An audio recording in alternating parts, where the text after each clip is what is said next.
I'm going to show you how to do this stitch in the middle, somewhat see-through, and we have these bow type patterns. The first thing you need to do is decide how wide you want that portion to be, and then you're going to remove the strings that are where you want that stitch to be. So I'm going to take the first string, I'm going to pull it out. The first one's always the most difficult.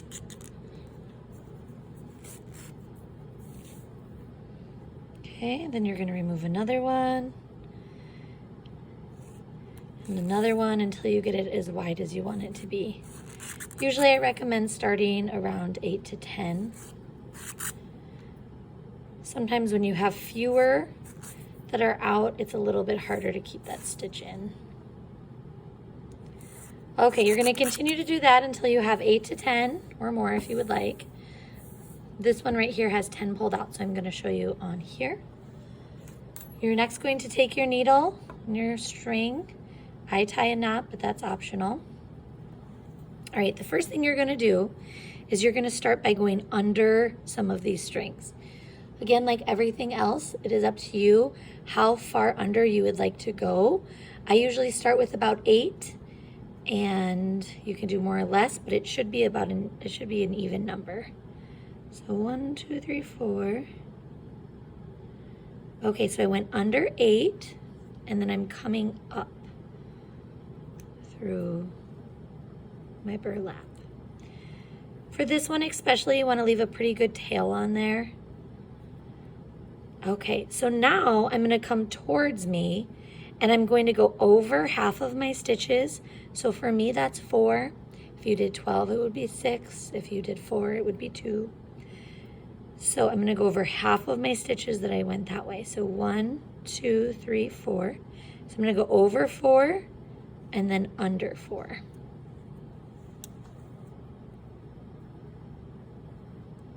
Okay, so I'm done with that portion. Pretend like that portion never happened and then move on to the next part. So I'm going to go right here where my furthest point is, and I'm going to repeat that. So I'm going to go under 8.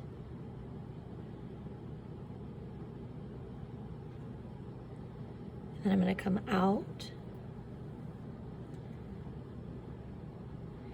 And then I'm going to come back towards me, and I'm going to go over 4. Again, that might change if you didn't go under 8, if you went under a different number.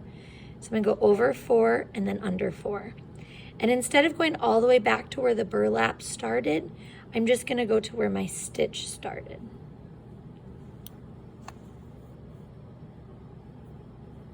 Okay, so then that one's done. We're going to pretend like it's not there.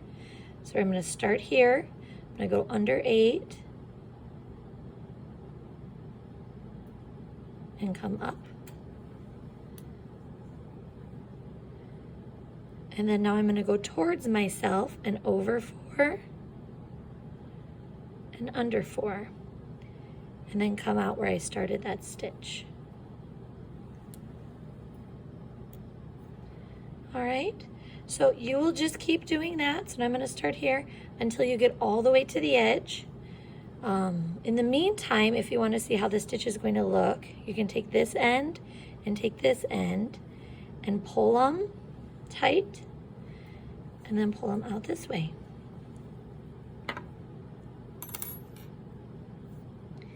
And you can see how the stitch looks. Once you have more than 3 in there, once you have the whole row, they will stay that way. You could kind of change it up, and you could do 3 strings that go through them versus just the 1. You could do less than 8, you can do more than 8, so you can customize this how you want it. If you get to the end, and let's say you only have 4 strings left, and you were doing 8 instead of 4, you can still do it with just 4. So then you would just do it with less. So I'd go under, and then I'd come back halfway over, and then come back the other half of the way under. So even though I did 8 previously, you can still do less to end it.